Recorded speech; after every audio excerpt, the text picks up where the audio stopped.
Finally, if we'll change slides, we'll talk about some of the efforts that ATA has going on to work on fixing this problem from the regulatory and government policy levels. If you'll flip to the slide that says minimum driver age, we were just discussing this. Right now, the minimum interstate age is 21 years, but the minimum age for intrastate can vary, and in many states, it is as young as 18. At the moment, the Minnesota Trucking Association is sort of developing a proposal that they're going to be bringing to the Federal Motor Carrier Safety Administration. They note that in their state you can drive in intrastate commerce when you're 18, and that a lot of the intrastate loads in Minnesota go much further than interstate loads that might cross state lines. There are a lot of other states where this is the case. Florida certainly comes to mind, California, Texas. And so they're going to be asking other associations to go ahead and support them asking FMCSA to look at the difference between these two issues where you have sort of long haul intrastate versus quote unquote short haul interstate, and see whether or not we can get some good data that augurs towards either a pilot or a rules change that would allow lowering the driver age without any real safety effects. I know ATA will be considering this issue at our spring leadership meeting in May. Next slide, please. The other way that we really believe that we can ease things up is related to CDL knowledge testing. And as I'm sure many of you are aware, in 2011, FMCSA made some major changes to the CLP and CDL processes. Before, it was a lot easier to go to driving school out of state, get a temporary CDL from the state where you went to school. It'd be good for 30 to 60 days. You'd return home to your state of domicile and you'd transfer to get a permanent. The fact of the matter is that you can't do that anymore. A lot of the reasoning for that relates to fraud, both national security concerns and identification fraud concerns.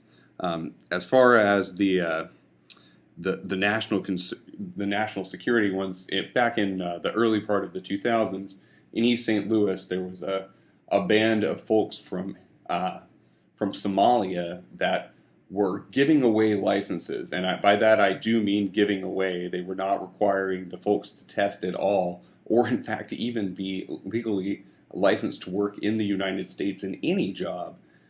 This is really the genesis of that May 2011 rule. And it's the reason why we don't really believe that it would be easy to make any sort of ask relating to moving back to a system where you had licensing, where you were able to get a temporary CDL out of the state where you skills tested. But the good news is that a lot of the concerns related to forcing you to do that with your commercial learner's permit are not necessarily as big of a deal there. The biggest one is that everyone in all 50 states in the District of Columbia administers the exact same written test. So there's not really a lot of concerns that one state does it differently than another because they've all agreed to do it the exact same way. Additionally, because that that test is created by AAMVA, which is the trade association of the DMVs, if there are changes, all states are pretty much likely to adopt them. Finally, CLPs don't have to have photographs on them, so there's not a huge issue of someone attempting to use a commercial learner's permit as a form of identification that you might see with a CDL. So ATA is going to ask FMCSA to make a change and allow drivers to get their CLP in any state that they'd like. Next slide, please. Finally, we're looking at trying to make it easier to get veterans into our industry. Why? Number one, it's the right thing to do. Number two, it's a large pool of skilled yet unemployed people. They've proven to be dedicated and diligent workers, and they're returning in the demographics that we need to bring into the industry. The numbers I'll highlight for you here is, first of all, we have 582,000 unemployed veterans right now. Next, look at the numbers in the post 911 veterans, the 18 to 24 veterans, and the 25 to 34 veterans. Those are the demographics we really need to be taking a look at. And if you'll notice, there are some of the areas where unemployment is the worst. The 18 to 24 and 25 to 34 categories are also ones that we expect to remain fairly high because those are a lot of the times where we have folks transitioning out of military life. Additionally, it doesn't hurt to take a good look down at the folks that are 55 and older. We have heard a lot since the recession began, stories of folks embarking on second careers as drivers. It's something that perhaps you want to consider taking a look at. Next slide. This sort of gives you the list of the states with the highest veteran unemployment and the states with the highest rates of veteran unemployment. Unfortunately, California has to be on both of those lists.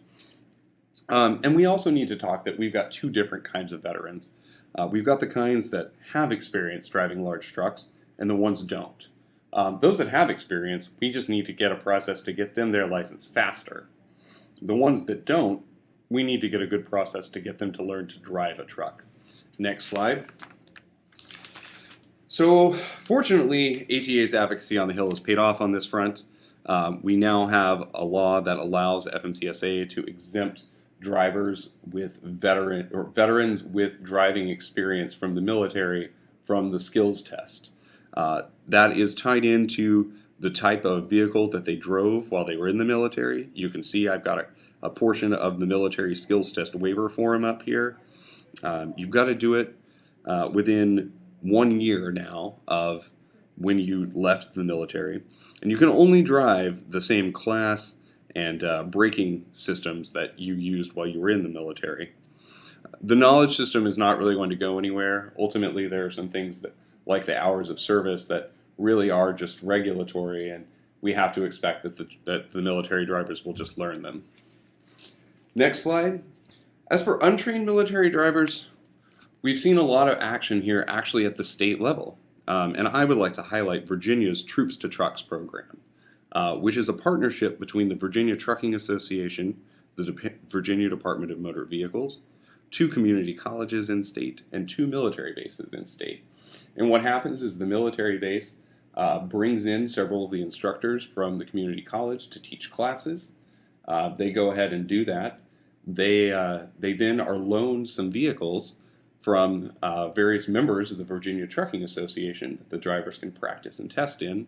And finally, the Virginia DMV will bring out its mobile enrollment unit so that they can administer both the knowledge or the skills test, depending on which is necessary, on site at the military base. It's a fast and efficient way to get these folks educated and licensed as quickly as possible.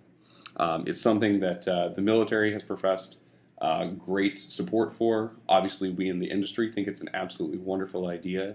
If we had the infrastructure at the national level that we could really do this, we would definitely try. But the fact is that the military really places a lot of power in their state or in their individual base commanders, which is why these programs have been very successful at the state level. So that really concludes my remarks today. Thank you so much for listening. I wish that we could have sent someone in person, but I'm glad that we were able to do this. And if you will flip to the final slide, you can see my phone number and email are there. I am happy to take questions, comments, anything like that at any time. Have a great day, and I hope that you all enjoy the rest of your conference.